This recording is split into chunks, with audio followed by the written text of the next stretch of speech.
My name is Declan Mortensen. I am 53 years old, and I am the owner of the largest logistics corporation on the West Coast.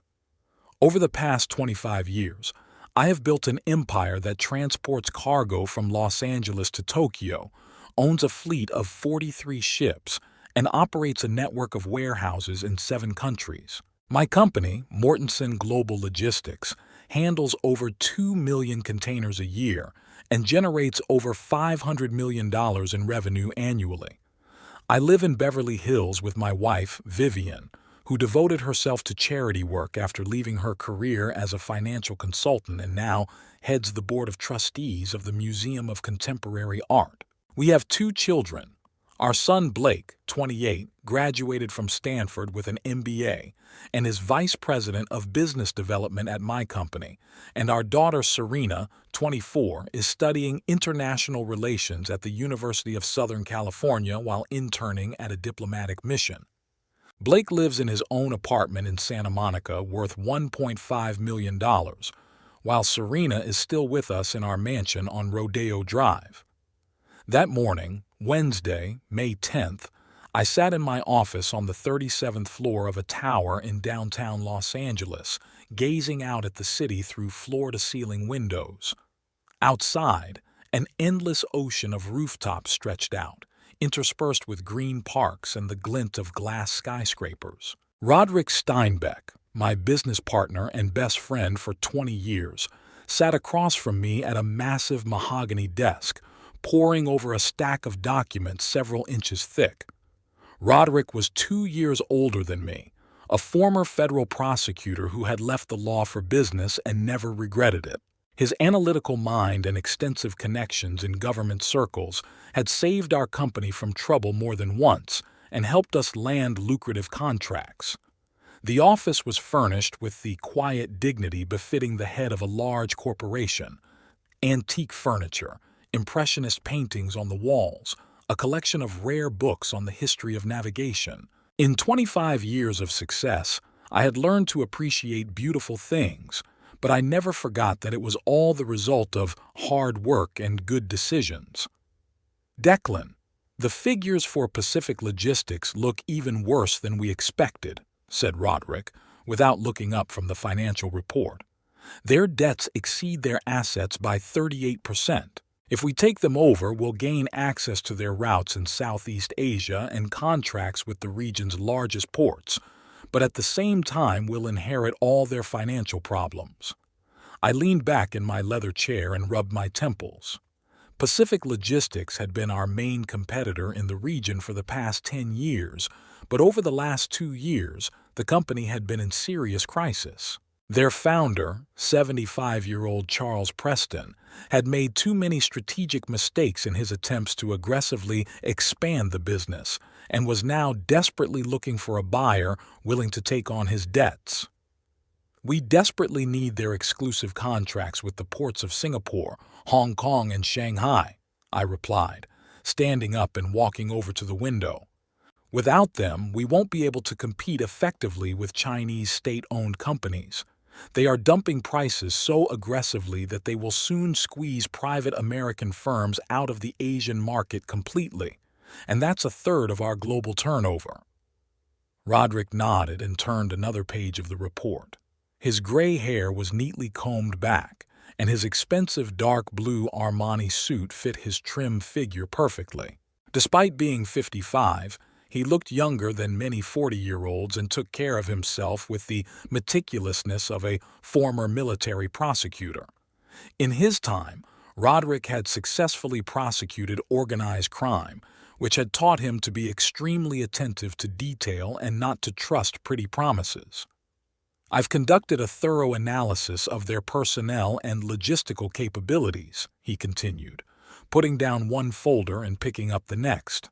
Of the 2,300 employees, half will have to be laid off within the first 6 months, and the rest will have to be retrained to meet our corporate standards and procedures.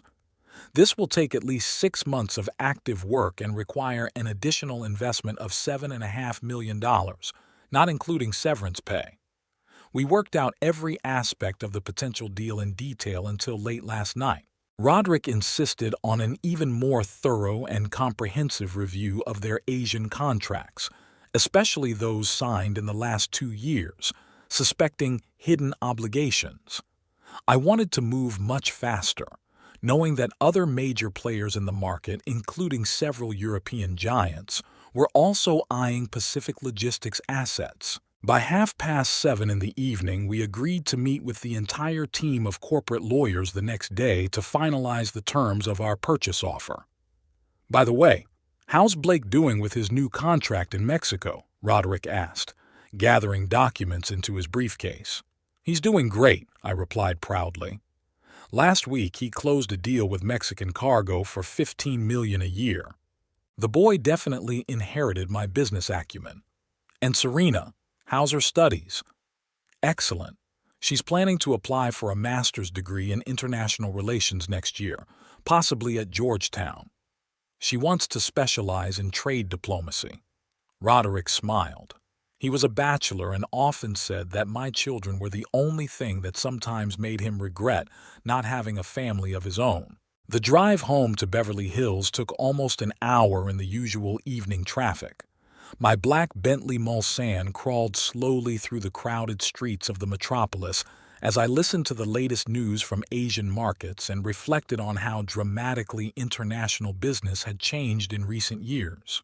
When I started my career 25 years ago, all you needed was a few dozen trucks, good relations with the port authorities, and reliable customers. Now I had to fight daily with international corporations that could afford to operate at a loss for years just to capture strategically important market segments and squeeze out their competitors. The mansion on Rodeo Drive greeted me with soft golden light in the windows and the appetizing smell of dinner wafting from the spacious kitchen. The house was built in the 1930s in the Spanish colonial style. I bought it 17 years ago and have been improving it ever since. Now it was a veritable palace, nearly 1,000 square meters in size, with a swimming pool, tennis court, and garden maintained by a team of 5 gardeners. Vivian had already set the table in the large dining room overlooking the courtyard. She looked impeccable, as always. Her light hair was styled elegantly, and her emerald Versace dress accentuated her slender figure and graceful posture. At 50, my wife could give many 30-year-old models a run for their money, and I often caught men admiring her at social events. Vivian possessed that rare combination of natural beauty and aristocratic manners that made her the center of attention in any society. "How's the Pacific Logistics takeover going?" she asked, handing me a glass of aged Bordeaux from our collection. "It's too early to say, but there's definitely a chance," I replied, sitting down at the table and enjoying the cool air conditioning after a hot day. Roderick is digging through their financial documents like a real archaeologist. He's afraid we'll buy a pig in a poke and end up with more problems than profits. "He's always been cautious," Vivian remarked, pouring mineral water into glasses. "Remember how he talked you out of buying that shipping company in Seattle? And he was absolutely right. 6 months later, it turned out they had serious problems with the tax authorities." Serena came down to dinner 10 minutes late, as usual. My daughter was almost an exact copy of her mother in her youth. The same regular features, the same emerald green eyes, and the same long platinum hair, which she usually wore loose. But her personality was much more explosive and independent. From early childhood, Serena had been stubborn, sharp-witted, and determined to prove her independence and ability to make her own decisions. "Sorry I'm late," she said, quickly sitting down in her usual place to my right. We had an extended lecture on international maritime law, and Professor Jenkins couldn't stop talking about the latest changes to the conventions. Vivian smiled softly and began carefully pouring pumpkin soup into porcelain bowls. Family dinners had been a sacred tradition in our home for over 20 years, even if we had to adjust to complicated university schedules, business trips, and social events. "How's your internship at the French Consulate General?" I asked, taking a sip of wine. "It's going great, Dad. Next week, I'm being transferred from the archives to the trade department. I'll be helping to prepare official documents for French business delegations and analyzing trade agreements between our countries.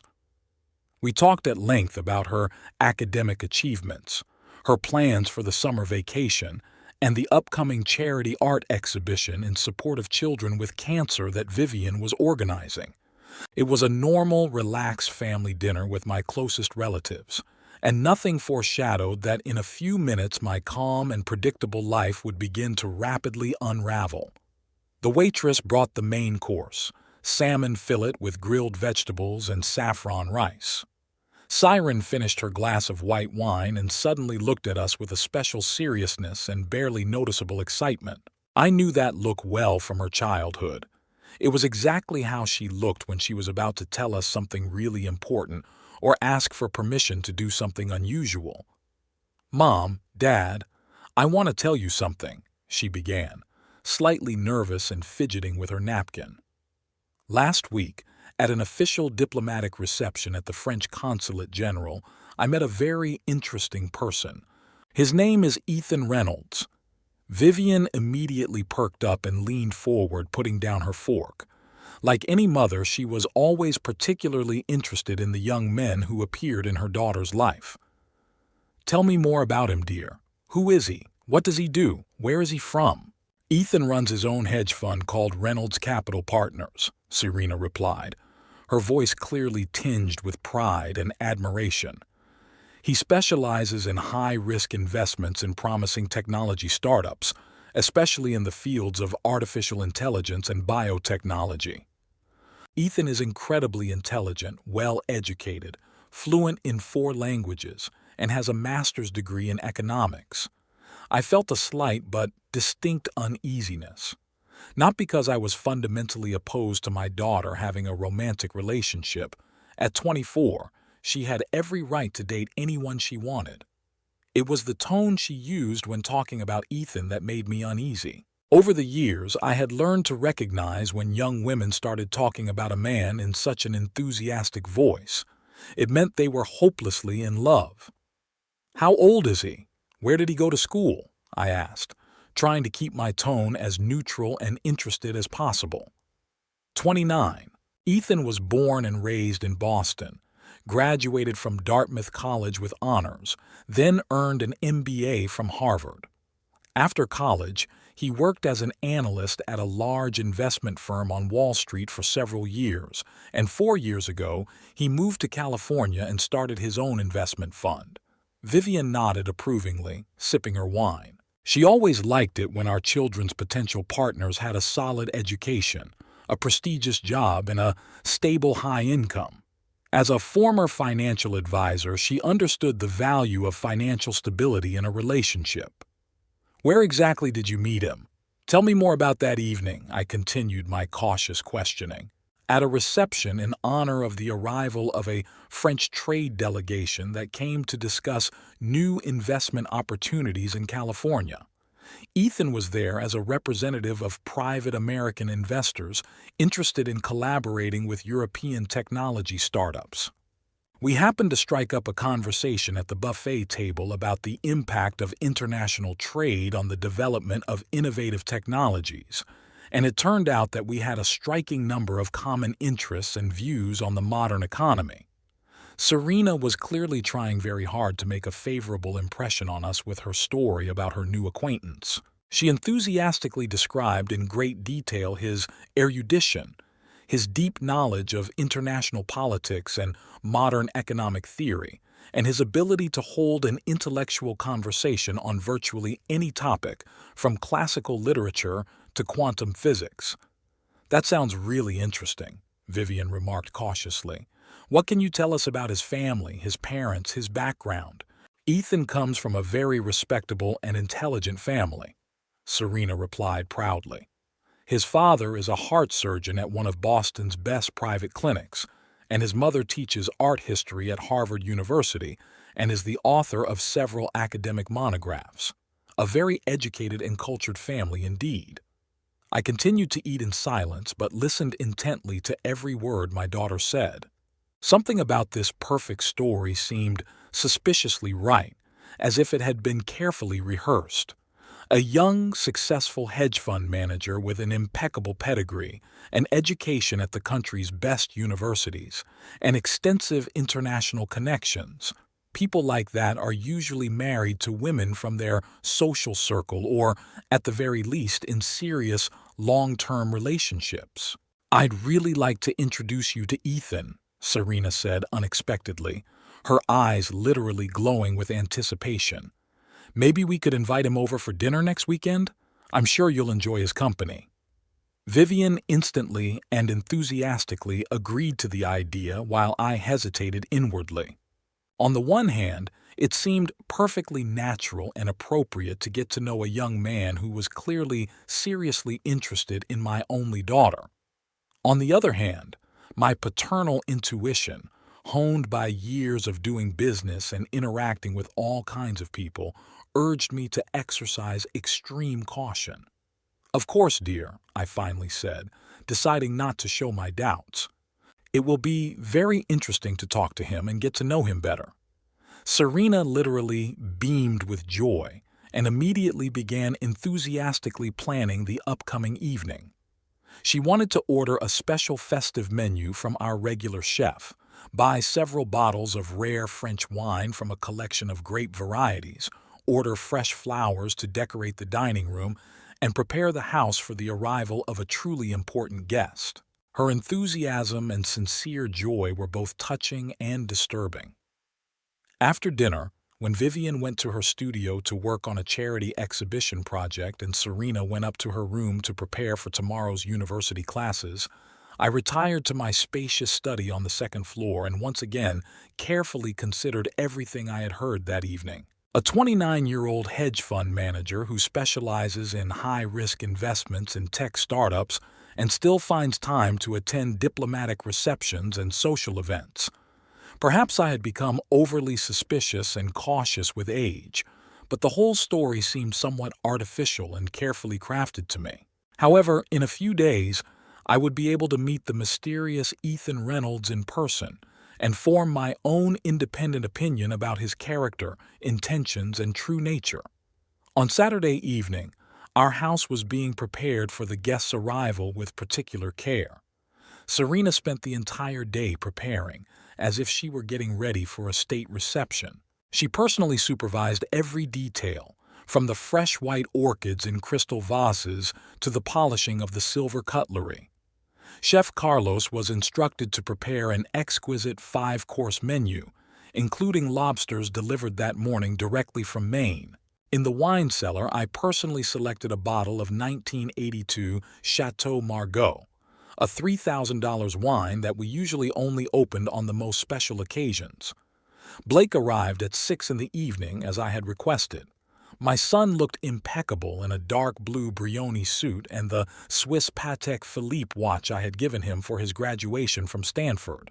Over the past few years, Blake had become a true professional, confident, analytical, and completely devoted to the family business.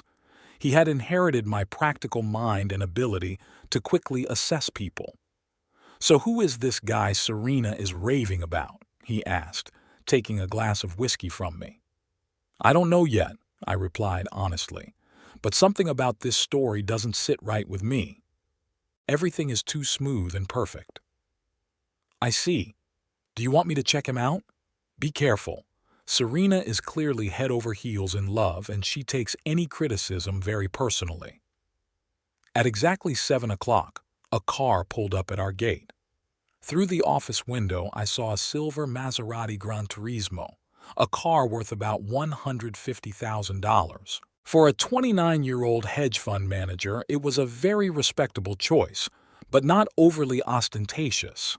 A tall, dark-haired man in an impeccably tailored black suit got out of the car. Even from a distance, it was clear that he moved with the confidence of someone accustomed to attention and success. Ethan Reynolds made a mixed impression on me from the moment we met. Outwardly, he looked exactly how a successful young financier should look: fit, well-groomed, with impeccable manners and a friendly smile. But there was something in his eyes that seemed too studious, as if he were constantly assessing those around him and calculating his options. "Mr. Mortensen, it's a great honor to finally meet you," he said, extending his hand for a firm handshake. "Siren has told me so much about your wonderful family." His voice was pleasant, with a barely noticeable Eastern accent that he was obviously trying to hide. His handshake was firm, but not too strong, just like they teach in business school. "Welcome to our home, Ethan," I replied. "Siren has told me a lot about you, too." He handed Vivian a luxurious bouquet of 36 red roses and a bottle of Dom Perignon from the 2008 vintage. The gestures were appropriate, but seemed too rehearsed. "What a beautiful house," Ethan said, looking around the hall with its marble staircase and antique paintings. "Siren said it was built in the 1930s? 1934, Vivian confirmed. "We bought it 17 years ago and completely renovated it." "Magnificent work. I see several paintings from private collections. Is that landscape on the right by Sisley?" Vivian raised her eyebrows in surprise. Indeed, hanging on the wall was a small but very valuable work by the Impressionist, which we had acquired at a Sotheby's auction 5 years ago. "Are you knowledgeable about painting?" she asked. "A little. I studied art history as a minor in college. The Impressionists have always been my weakness." Serena was literally beaming with pride as she watched her chosen one impress her parents. She was wearing a new blue dress from Chanel that she had bought especially for this evening, and she looked stunning. We went into the living room where Carlos had already prepared the aperitifs. Ethan ordered a martini with olives, which seemed a little old-fashioned for his age. Most young people preferred whiskey or simpler cocktails. "Serena told me that you run your own hedge fund," I began the conversation. "How long have you been in this business?" "I started my own fund 4 years ago, but I've been working in finance for 8 years, Ethan replied, settling comfortably into his chair. "I started as an analyst at Goldman Sachs, then moved to Morgan Stanley. California seemed like a more promising place to invest in technology." "How's it going?" "The market's pretty unstable right now," Blake remarked. "I can't complain. Last year my fund had a 32% return. To be fair, it was an exceptionally good time for technology investments." The figure sounded impressive, but I knew that many managers like to exaggerate their successes, especially when meeting potential investors for the first time. And Ethan clearly viewed our family in just that light. "What areas do you invest in?" Blake continued. "The main focus is on artificial intelligence and biotechnology. I recently invested in several very promising startups in Silicon Valley. One of them is developing a machine learning-based cancer diagnostic system." "Sounds interesting," I said. "How big is your fund?" "Right now, we're managing about $80 million, Ethan replied without hesitation. "I plan to bring it up to 150 by the end of the year." The conversation continued over dinner. The dining room was lit by candles, and large windows offered a view of the illuminated pool and manicured garden. Serena chose a seat next to Ethan and couldn't take her admiring eyes off him. Ethan proved to be an excellent conversationalist. He easily kept the conversation going on any topic, from current politics to classical music. He told anecdotes about famous people he had allegedly met at various events and demonstrated his knowledge of expensive restaurants and elite resorts. "By the way, last week I had dinner at the French Laundry with James Cameron," he mentioned casually. "We discussed investment opportunities in virtual reality technology for cinema." "Impressive acquaintances," Vivian remarked. "In our business, connections mean a lot. Half of all successful deals are made not in offices, but over informal lunches." When the main course was served, Serena suddenly put down her fork and took Ethan's hand. "Mom, Dad, Ethan and I have some important news," she said, her voice trembling with excitement. "We've decided to get married." There was a deathly silence. I felt my jaw tense. Vivian froze with a glass of wine in her hand. Blake looked intently at Ethan. "How romantic," Vivian finally said, but her voice sounded strained. "When are you planning the wedding?" "We haven't set a date yet," Ethan replied with a broad smile. "But we'd like to get married soon. Maybe this fall." "Isn't that too soon?" I asked cautiously. "You've only known each other for a week." Serena flashed a smile. "Dad, when people love each other, time doesn't matter. We know we're meant to be together." "I completely agree with Serena," Ethan added. "Sometimes one look is all it takes to know that someone is the one for you."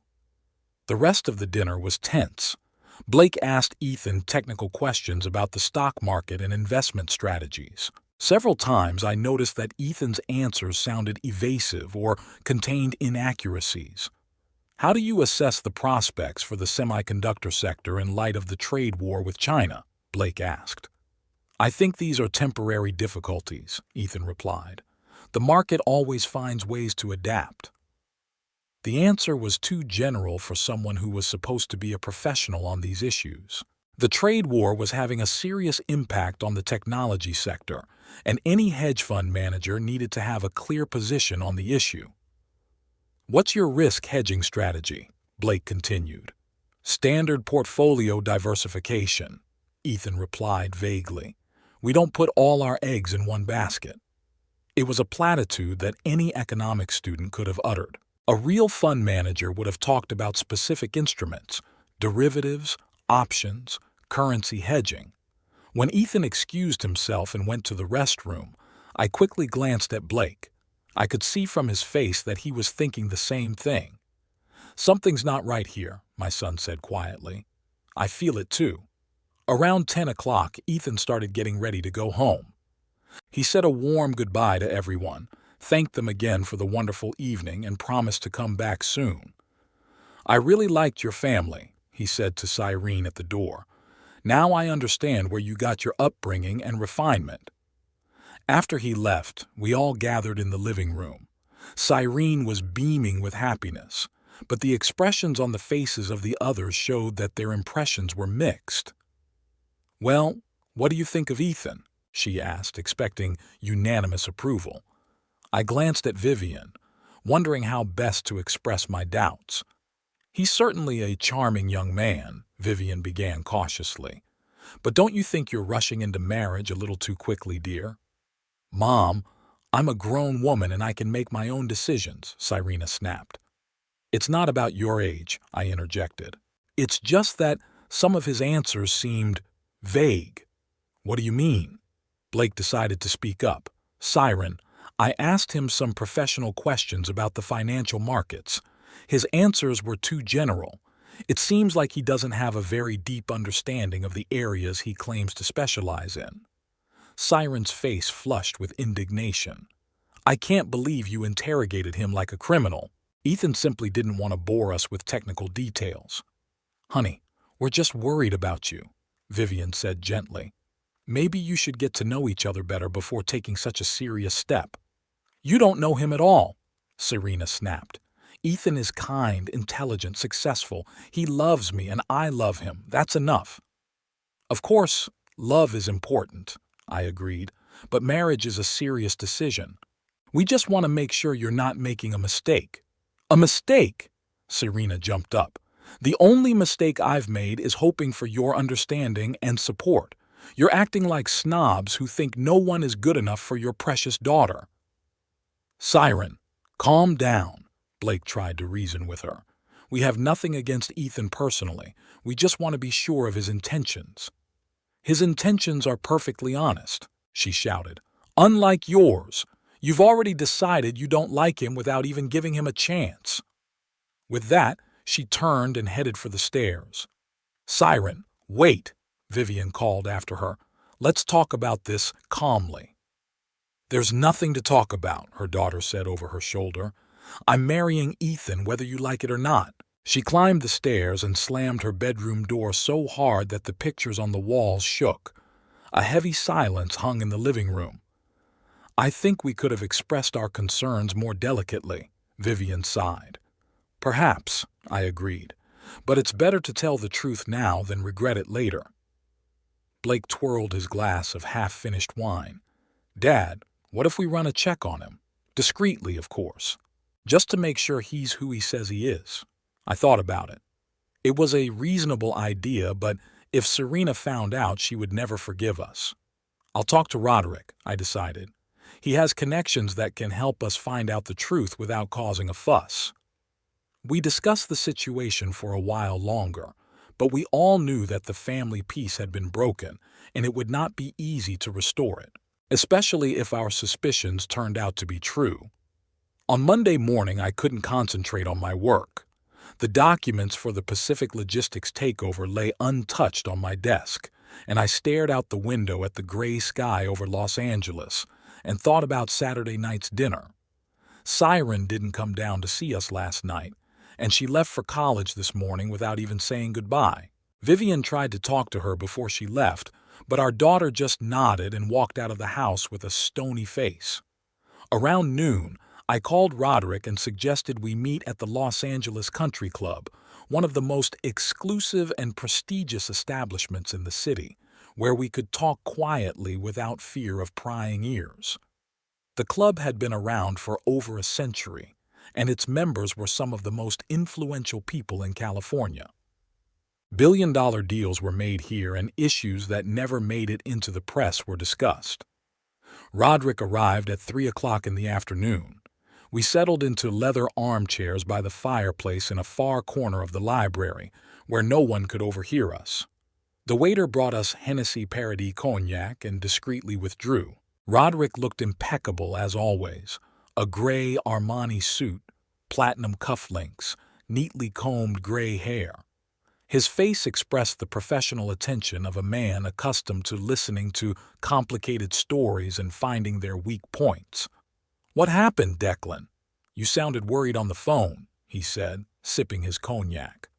I told him in detail about Serena's meeting with Ethan, about Saturday's dinner, and my suspicions. Roderick listened silently, asking only a few clarifying questions. His face remained impassive, but I knew that behind that calm exterior lay a quick analytical mind. "I understand your concern," he said when I finished. "The story does sound suspicious. Too many right answers to all the questions.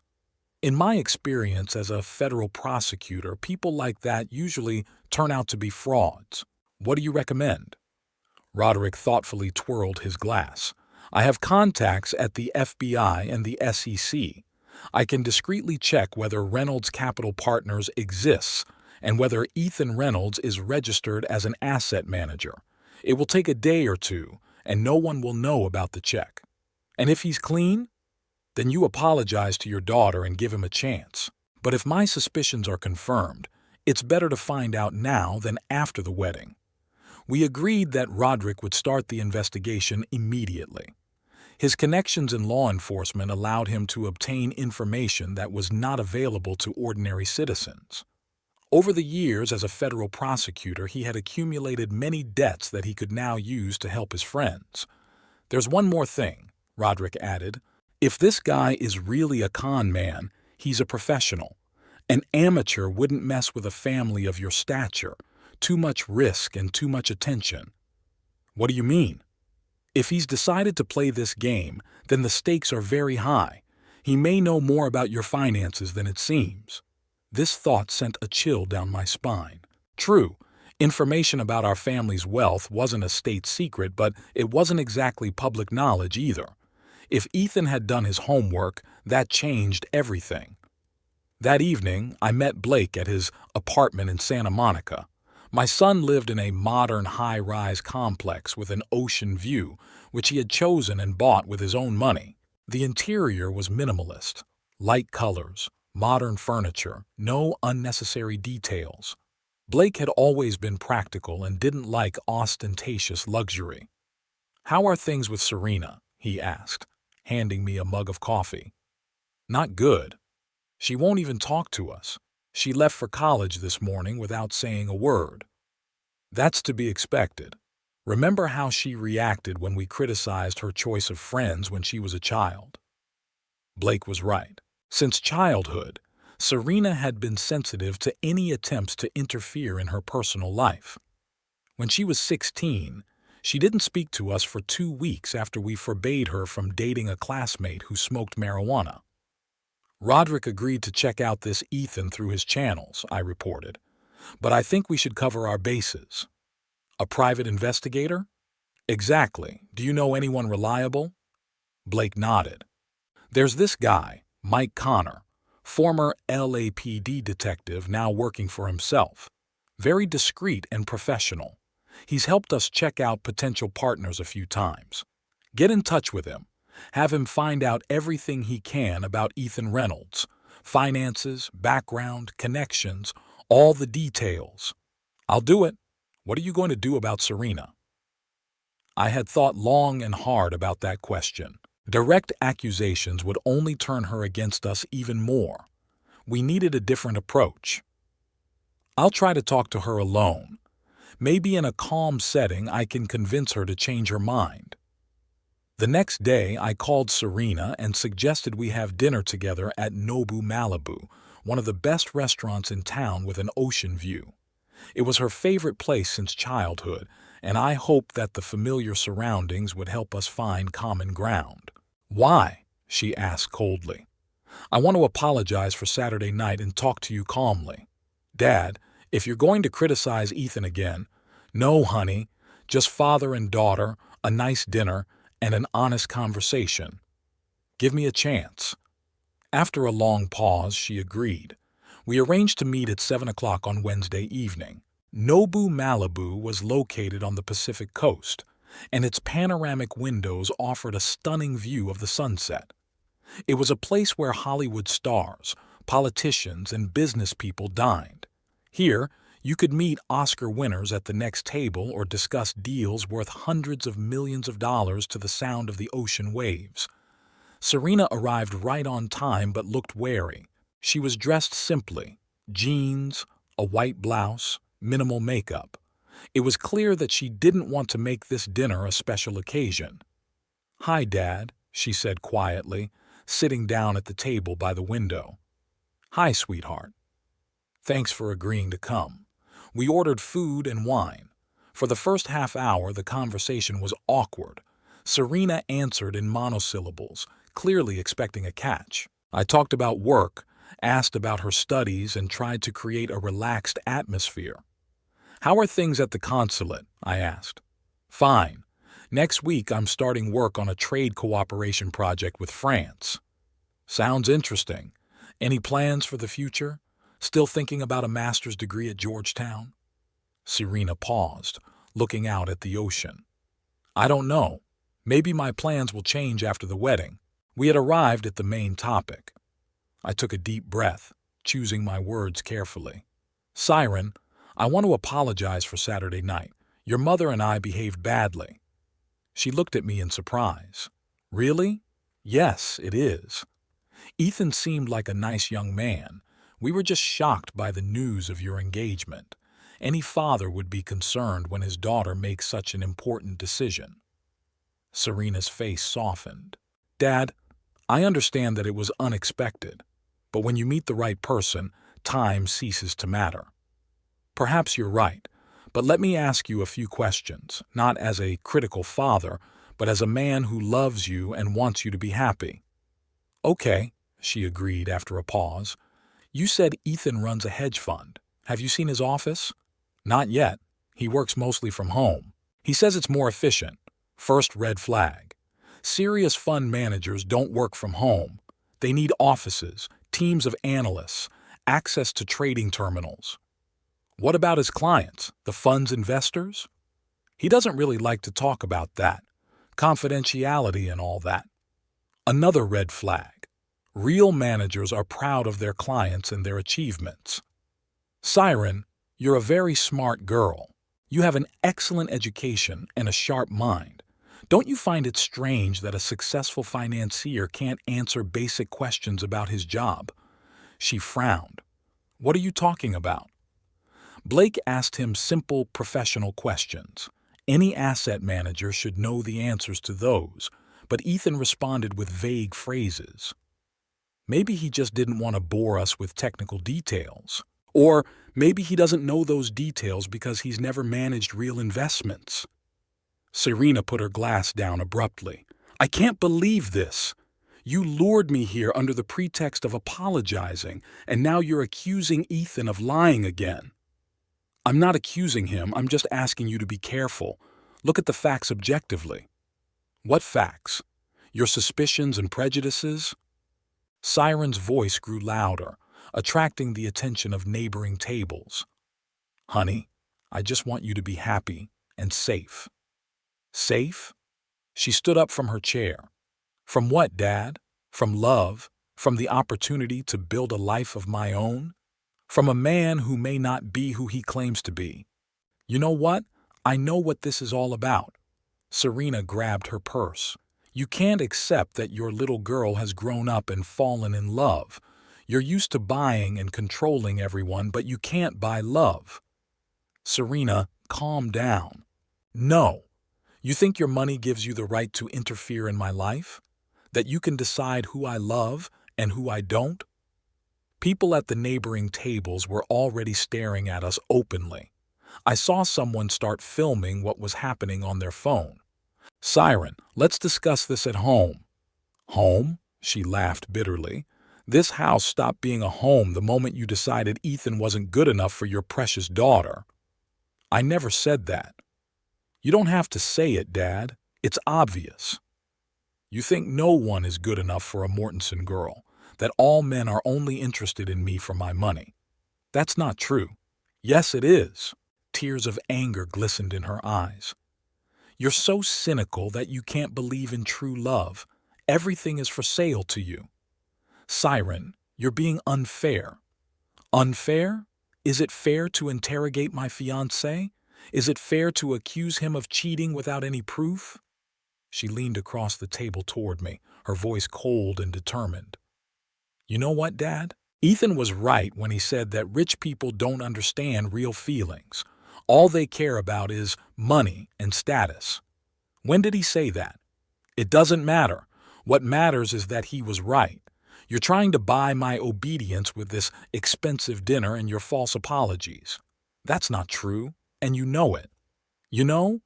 Do I know that you didn't hire a private investigator to follow Ethan? Or ask your influential friends to run a background check on him through the police? My face must have given me away because Serena smiled triumphantly. That's right. I knew you were capable of something. You didn't just express doubts. You started hunting the man I love. Siren, let me explain. There's nothing to explain, she cut him off. It's clear. You've decided to destroy my happiness because it doesn't fit into your plans. She turned and headed for the exit, but paused at the door. You know what, Dad? Maybe we should hurry up with the wedding. The sooner I marry Ethan, the sooner I'll be free of your control. With that, she left the restaurant, leaving me alone at the table under the curious glances of the other patrons. I finished my wine and paid the bill, realizing that my attempts to reason with my daughter had not only failed, but had made the situation worse. The drive home took an hour, and the whole time I agonized over what to do next. Serena was right about one thing. I really didn't trust Ethan and had already started checking him out. But she was wrong in thinking it was about money or control. It was my paternal instinct screaming that something was wrong. A gloomy Vivian was waiting for me at home. How was dinner? She asked. It couldn't have been worse, I replied, and told her about the scandal. What are we going to do? Wait for the results of the investigation. If Ethan is honest, I'll apologize publicly and give him a chance. If not, she'll never forgive us. I nodded, realizing that we were trapped. Any action we took now would be seen as an attempt to destroy her happiness. And inaction could lead to disaster if our suspicions were confirmed. After the scandal at the restaurant, the atmosphere in our house became unbearable. Serena hardly ever came home, spending all her time at university or with her friends, and when she did come home, she pointedly ignored us. At breakfast, she didn't look up from her phone, answering our questions with one-word answers or not at all. Vivian suffered the most. She had always been very close to her daughter, and this silence was tearing her heart apart. By Friday, the tension had reached a breaking point. The house, which had always been our fortress and place of peace, had turned into a battlefield where every word could provoke a new conflict. Vivian suggested we go away for the weekend to our estate in Napa Valley to let everyone cool off and think about the situation in a calm environment. Maybe in 2 days, Serena will calm down and be more receptive to talking, she said over breakfast on Friday morning. Serena was just coming down the stairs with her bag over her shoulder, getting ready for college. Hearing her mother's words, she stopped. "Where are you going?" she asked coldly. "To Napa for the weekend," Vivian replied. "Would you like to come with us? Fresh air, peace, and quiet. Maybe we'll be able to talk calmly." "No, thanks. I have plans for the weekend." "What plans?" I couldn't help asking. Siren shot me an angry look. "It's none of your business. I'm a grown woman and I can spend my time however I want." "Of course you can, dear," Vivian said softly. "We're just worried." "Don't worry. Ethan will be with me. He'll take good care of me." With that, she left the house, slamming the door behind her. Vivian and I exchanged glances. Spending the weekend alone with Ethan was exactly what we feared most, but we couldn't stop her now. By noon, we had packed our things and set off for Napa Valley in my Porsche Cayenne. The drive took an hour and a half, and gradually the hustle and bustle of the city gave way to picturesque hills covered with vineyards. Our estate was located on 200 acres of land, with its own vineyard, winery, and a Tuscan-style villa. I had bought the land 10 years ago as an investment, but over time I had grown to love the place and often came here to relax from business. The weekend passed quietly but without much joy. We walked through the vineyards, read, played tennis on our own court, and had candlelit dinners on the terrace overlooking the valley. Normally, this kind of vacation would have been a great pleasure, but now my thoughts kept returning to Serena and her mysterious fiancé. On Saturday evening, Blake called me. "Dad, how are you? How's Siren?" "Not good. She won't even talk to us. What's the detective say?" "Connor's working on it. Nothing concrete yet, but he's checking the addresses Ethan gave him. He says he'll have a complete picture by Monday." "Has Roderick found out anything?" "Nothing yet, but you know how federal investigations take time." On Sunday morning, I tried to call Serena, but she didn't answer. Vivian tried to call her too, but to no avail. By lunchtime, we were both seriously worried. "Maybe we should go home," Vivian suggested. "Let's wait until tonight. We don't want to look paranoid." But by evening, the anxiety became unbearable. Siren wasn't answering her phone or responding to messages. This wasn't like her. No matter how angry she was, she always let us know she was okay. "That's it, I can't wait any longer," I said at 6 o'clock. "Let's go home." The drive back seemed endless. I was speeding, passing other cars, and Vivian was nervously fiddling with her purse. We both felt that something was wrong, but we didn't want to voice our fears. By 8 o'clock, we were home. Serena's car wasn't in the garage, but that didn't mean anything. She could be at Ethan's or at a friend's house. The house greeted us with its usual silence and cool air conditioning. "Siren!" Vivian called. "We're home!" There was no answer. We went upstairs and looked into our daughter's room. The door was open, but the room looked strangely empty. It took a moment, but I realized what was bothering me. Her personal belongings were gone. Her favorite photos from the dresser, jewelry from her vanity, expensive handbags from her closet. "Declan," Vivian called quietly. "Look here." She was standing by the open closet. Most of the clothes were gone. Only everyday items remained. All the expensive dresses, suits, and shoes were gone. "What does this mean?" Vivian whispered, panic evident in her voice. I felt something cold squeeze my stomach. This didn't look like a weekend trip. It looked like an escape. But why would Cyrene run away? And more importantly, where? "Let's check the rest of the house," I said, trying to remain calm. We quickly searched the other rooms. Everything was in place, with no signs of a break-in or robbery. I was the last to enter my study on the first floor. What I saw made me freeze in my tracks. The door of the safe was open, my antique German safe, which stood in the corner of the study behind Vivian's portrait. The safe whose combination was known only to me, Vivian, and the children. My hands were shaking as I approached the safe and looked inside. The documents were there, as was Vivian's jewelry.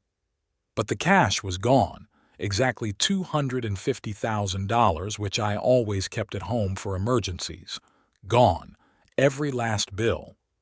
On the shelf of the safe was a white envelope with my name written in Serena's familiar handwriting. I picked it up with trembling hands and opened it. "Dad, we need this money more than you do. You're already rich, but Ethan and I are just starting out in life. We'll use it for our future. Don't try to find us. We'll be far away. Maybe someday you'll realize that true love is more valuable than money." Siren. I reread the note several times, unable to believe what was happening. My daughter, who grew up in luxury, received the best education, and was raised with principles of honesty and decency, stole $250,000 from her own father. "Declan, what's going on?" Vivian walked into the office and saw my face. "What's wrong?" I silently handed her the note. She read it and sank into a chair, turning white as a sheet. "This can't be," she whispered. "Serena couldn't. She never took anything that didn't belong to her, even as a child. But she did. And she wasn't alone. Ethan was with her." I took out my phone and dialed Roderick's number. Fortunately, he answered right away. "Roderick, we have a problem. A big problem." "What happened?" "Siren is missing, along with Ethan. They stole $250,000 in cash from my safe." There was a pause. "Damn," Roderick exhaled. "Declan, I was just about to call you. I got the results of the background check." "And?" "Ethan Reynolds is a professional con artist. His real name is Ethan Mark Coleman, 32 years old, born in Detroit. Over the past 5 years, he's defrauded at least 7 wealthy women in different states." I felt the room spin. "Go on." "The pattern is always the same. He meets heiresses from wealthy families, charms them, quickly proposes marriage, and then disappears with their money or valuables. In Texas, he took $200,000 from a girl, supposedly to invest in their joint business. In Florida, he swindled $300,000 from a banker under the pretext of buying a house. Has he been prosecuted? Twice. But both cases were closed. The girls refused to testify, fearing publicity. One even defended him in court, claiming that she had given him the money voluntarily. And the hedge fund? Reynolds Capital Partners doesn't exist. It never did. All there is a fancy website with fake reports and fake recommendations. I sank into a chair, feeling a wave of rage and despair wash over me. This man didn't just deceive my daughter. He turned her into an accomplice to a crime. "Roderick, what should I do?" "Report it to the police immediately. I have contacts in the fraud department. They'll be able to put them on the wanted list quickly." "What about Serena? She's a criminal now, too." "Formally, yes, but if we can prove that she was acting under duress, we can negotiate leniency." Vivian sniffed, pressing a handkerchief to her eyes. How could he deceive her? She's so intelligent, educated. "These people are professionals," said Roderick. "They know how to play on emotions, how to inspire trust. Coleman studied your family. He probably knew about Serena's character, her desire for independence. So he chose her as his victim on purpose?" "Almost certainly. Con artists like that don't act on impulse. They plan every move." I stood up and walked over to the window. Outside, the garden where Serena had played as a child was darkening. Back then, everything was so simple. I could protect her from any danger, solve any problem. And now my own daughter has become a criminal. "Roderick, is there any chance of finding them quickly?" If they're smart, they're already far away. They may even have left the country. Coleman has experience with disappearances. And if they're not very smart, then they'll be caught within a week. $250,000 in cash isn't an amount that's easy to hide. They'll have to spend it or exchange it somewhere. I've made my decision. All right, I'll file a report with the police tomorrow morning. In the meantime, contact all your contacts. Have them look for Ethan Coleman and my daughter. I will. Declan, hang in there. We'll find her. After talking to Roderick, I called Cyrene again. Her phone was off. I tried to reach her through social media, but her accounts had been deleted or blocked. Blake arrived half an hour after my call. When he saw our faces, he immediately realized that something serious had happened. Your sister stole $250,000 and ran off with a con man, I said without preamble. Blake listened silently to the whole story. His face grew stony with every word. That bastard used her, he said finally. She doesn't even realize she's an accomplice to a crime. Whether she realizes it or not, the fact remains. She stole our money. Dad, you're not going to take her to court, are you? I was silent for a long time, thinking about the question. On the one hand, Serena was my daughter, and I loved her no matter what. On the other hand, she had committed a serious crime and had to be held accountable. I don't know, I replied honestly. First, we have to find them. Then we'll figure it out. Vivian looked up with tear-filled eyes. What if we don't find them? What if she's gone forever? We'll find them, I said firmly. We'll find them. And then this Coleman will learn what it means to cheat the Mortensen family. Blake nodded. I'll call all my contacts, private investigators, security services, everyone I know. Me too, I added. I have connections in the banking sector. If they try to cash out or invest the stolen money, we'll find out. We spent the entire evening devising a search plan. We contacted Detective Connor, who immediately activated his network of informants. Roderick activated his contacts in law enforcement. By midnight, the search for Ethan Coleman and Serena Mortensen was underway across the country. As I went to bed, I still couldn't believe what had happened. Just a week ago, my family was happy and prosperous. Now my daughter was a fugitive, and my home was filled with grief. But I knew one thing for sure. Wherever they were hiding, I would find them. And then Ethan Coleman would realize he had picked the wrong family for his con games. 2 days of searching yielded no results. The police followed standard protocols. Private investigators combed hotels and airports, but Ethan Coleman and Serena seemed to have vanished into thin air. Their bank accounts showed no activity, their credit cards had not been used, and their cell phones remained turned off. A professional con artist knew how to hide from pursuit. On Wednesday morning, Detective Connor called me. Mr. Mortensen, I have some information. One of my sources in Las Vegas reported a couple matching the description at the Venetian casino. The man is spending large amounts of cash and the woman looks depressed. Are you sure it's them? Not yet, but the surveillance photos look very similar. I'll send you the pictures by email. A few minutes later, I received blurry images from the security cameras. The quality wasn't great, but the silhouette of the man definitely resembled Ethan, and the girl next to him could have been Serena. She was sitting at the gaming table, hunched over, looking as if the world was falling apart around her. What do we do? Connor asked. Watch and wait. Don't scare them off. I need time to prepare. I immediately contacted Roderick. In 2 days, my friend had turned into the command center for an operation to capture fugitives. His connections in law enforcement worked day and night, and he hardly left his office. Roderick, they're in Vegas. We need a plan. Official or unofficial? What do you mean? If it's official, we bring in the Nevada police, arrest them right in the casino, and then it goes through the courts. Slowly, publicly, with the guarantee that Coleman will get a good lawyer and deny everything to the end. And unofficially, I have people in Vegas, former federal agents now working in the private sector. They can take them quietly without any fuss. Bring them here for a chat.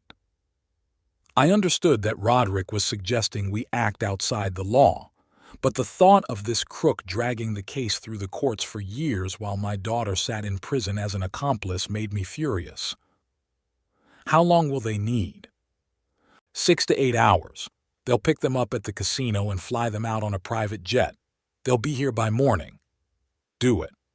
Roderick gave me the phone number of a man named Marcus who was coordinating the operation in Nevada. He was a former FBI agent with 20 years of experience who, after retiring, had started a company that took care of sensitive matters for wealthy clients. "Mr. Mortensen," Marcus said in a low, hoarse voice. Roderick explained the situation. "We'll pick them up tonight when they leave the casino." "What if they don't leave?" "They will. Sooner or later, everyone leaves. We have people inside who will track their movements. I want the girl to be treated with care. She's my daughter."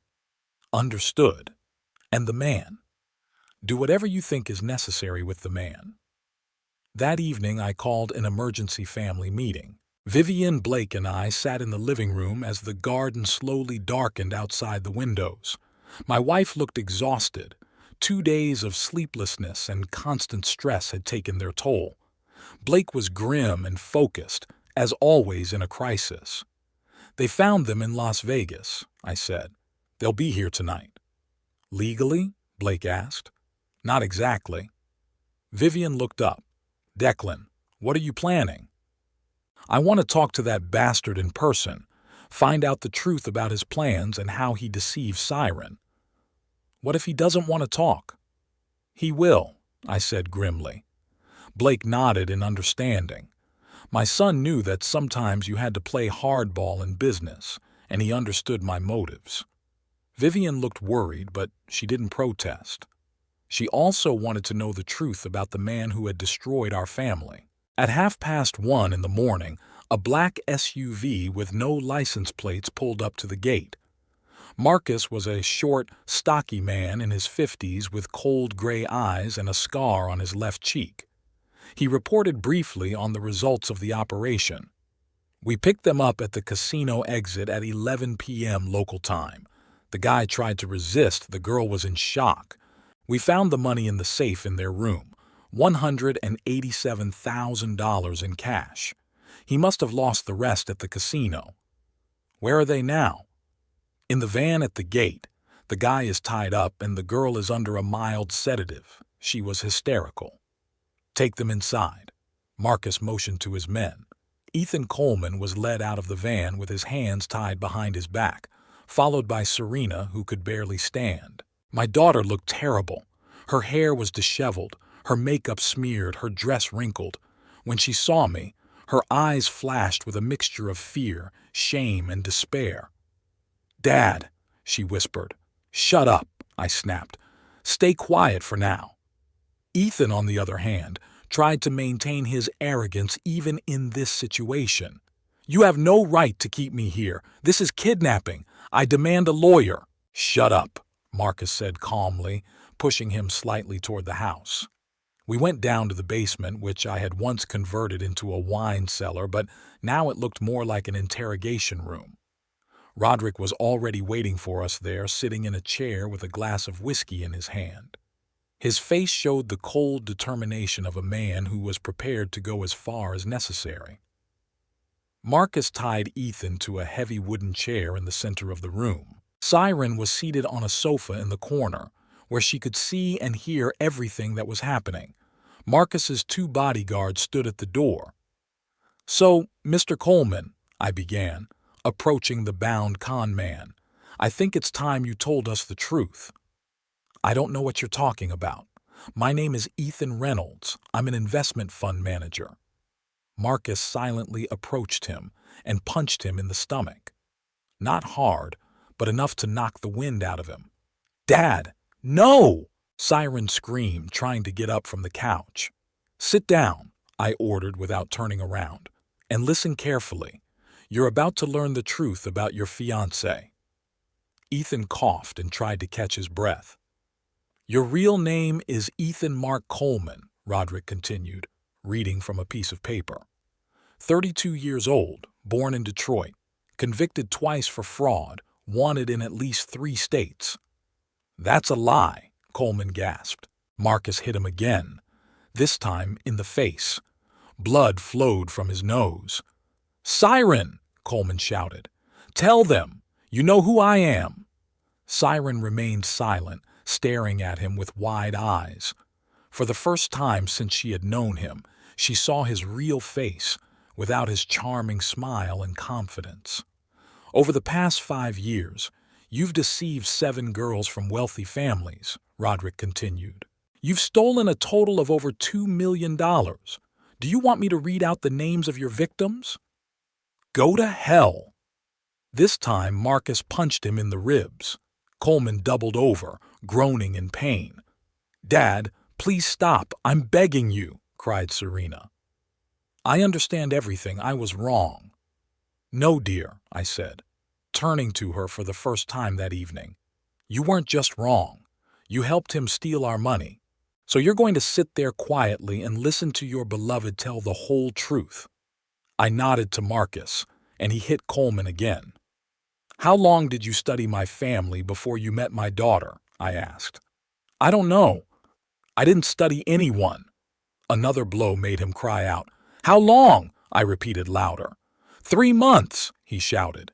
You studied my family for 3 months, Serena sobbed, covering her mouth with her hands.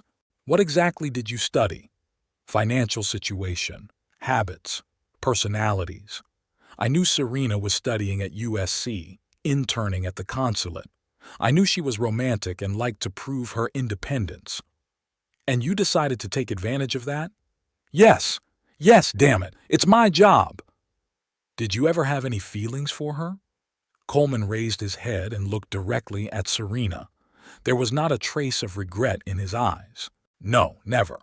She was just a job, another stupid rich girl who thinks the world revolves around her feelings. Siren groaned as if in physical pain. What about love? The proposal? It was all an act, to get her to agree to what I wanted faster. What exactly? Access to your money. I knew about the safe in your office. I knew there was cash in there. The plan was simple. Marry her, get access to the family finances, and then disappear. But you didn't wait for the wedding. She offered to take the money herself. Coleman tried to smile despite his battered face. She said she wanted to prove her independence to her parents. I just played along with her childish rebellion. What did you plan to do next? Disappear. I had a ticket to Buenos Aires for Monday. Siren thought we were going on our honeymoon. What was the real plan? The real plan was to leave her at the airport and fly away alone, with her money. Serena burst into tears, burying her face in the sofa cushion. All her illusions, all her dreams of true love were shattered in an instant. She realized she had been nothing more than a tool in the hands of a professional con artist. Is there anything else we need to know? Roderick asked. Go to hell, all of you, Coleman croaked. Marcus raised his hand to strike again, but I stopped him with a gesture. That's enough. We've learned everything we wanted to know. I walked over to Serena and sat down next to her on the sofa. Do you understand what happened now? She nodded without raising her head. Do you understand that you're now an accomplice to a crime? Yes, she whispered. And do you understand that your mother and I tried to warn you? Yes. I'm sorry, Dad. I'm sorry for everything. I hugged my daughter, feeling her tremble with sobs. My anger toward her gradually gave way to pity. Yes, she had committed a crime, but she was as much a victim as she was a criminal. Marcus, I said, standing up, hand Mr. Coleman over to the police. Let them deal with him according to the law. And the girl?